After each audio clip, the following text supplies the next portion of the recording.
Hello દોસ્તો, તો તમારું સ્વાગત છે મારા નવા બ્લોગમાં. તો જય માતાજી, જય શ્રી કૃષ્ણ, જય ભીમ, અને તમારો ખૂબ ખૂબ આભાર મારો બ્લોગ જોવા બદલ. અને આજે હું બનાવી ચેવડો, અને ચેવડો એકદમ સાદો અને સિમ્પલ. તો જોઈએ ચેવડો બનાવવાનું.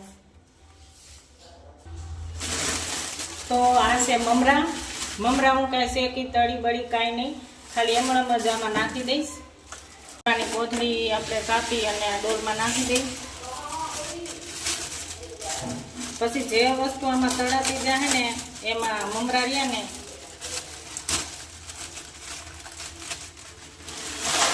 એ પણ શેકાઈ જાય. તો એક થેલીનું મમરાની થેલી નાખી છે.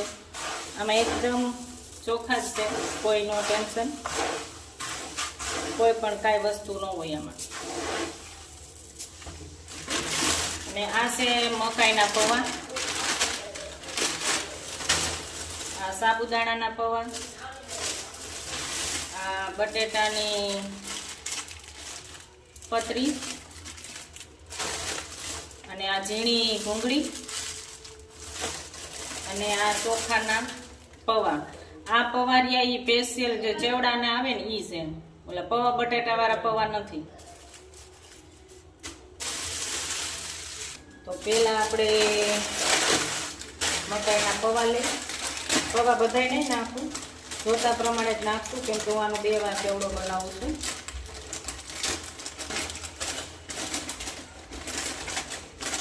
અંદાજ પ્રમાણે નાખું. આમાં છે તો આ અડધી નાખું, પછી આમાંથી અડધી નાખું, એવી રીતે કરું. અને જે મમરાની છે એ તો હું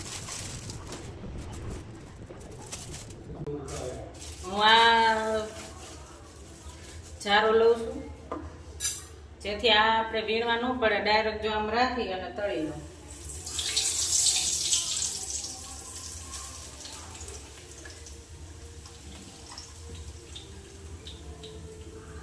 ઉપર આવી જાય એટલે સમજી લેવાનું કે તળાઈ ગયા, જેથી બીજા જે છે એ ન ઓલું થાય.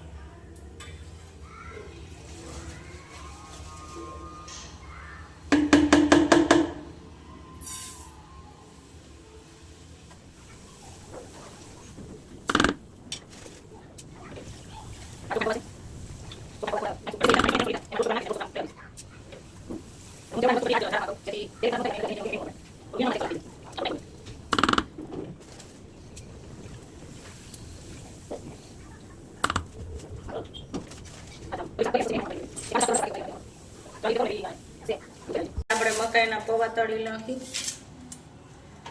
ગેસ ધીમો થઈ ગયો છે.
વિડીયો હાલે કડી ચારવો તો બહુ સારું કહેવાય.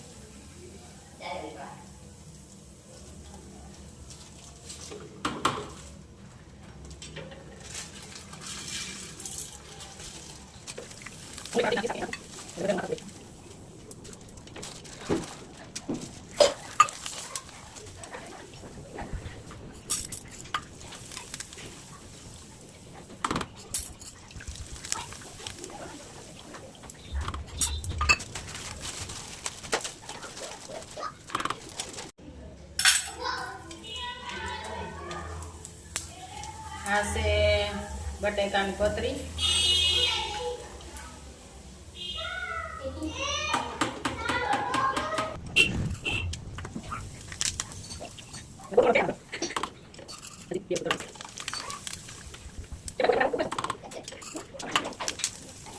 આ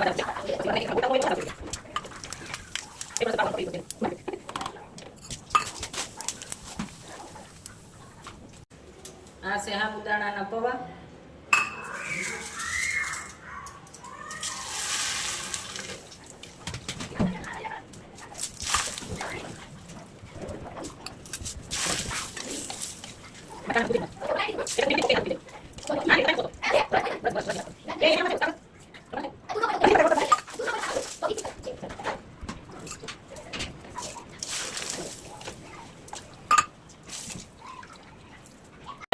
આપણે તળશું સિંગદાણા.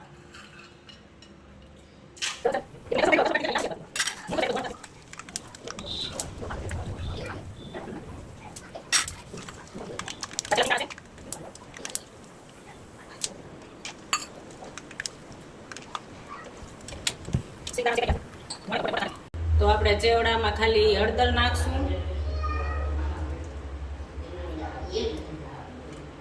જોતી છે વધારે નાખશું, થોડી મીઠું અત્યારે 1 ચમચી નાખું છું,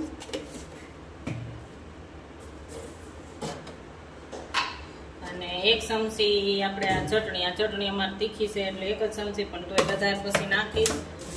ચેવડો કરી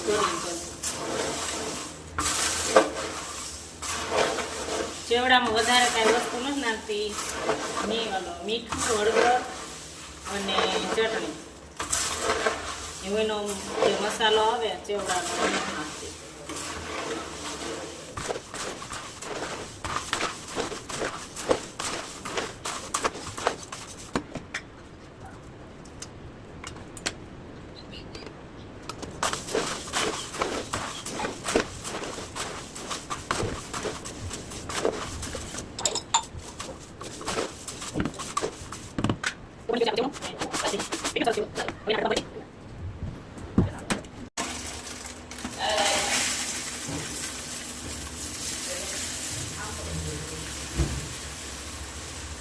આ ઉદય માટે ચેવડો બન્યો છે એટલે સાદો સિમ્પલ જ હોય, એને જાજુ બહુ ઓવર ન ગમે.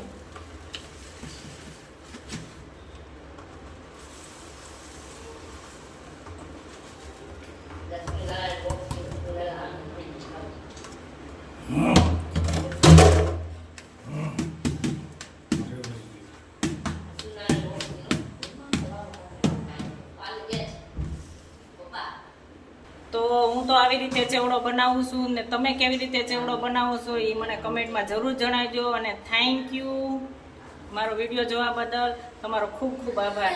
અને આવો બધાય ચેવડો ખાવા.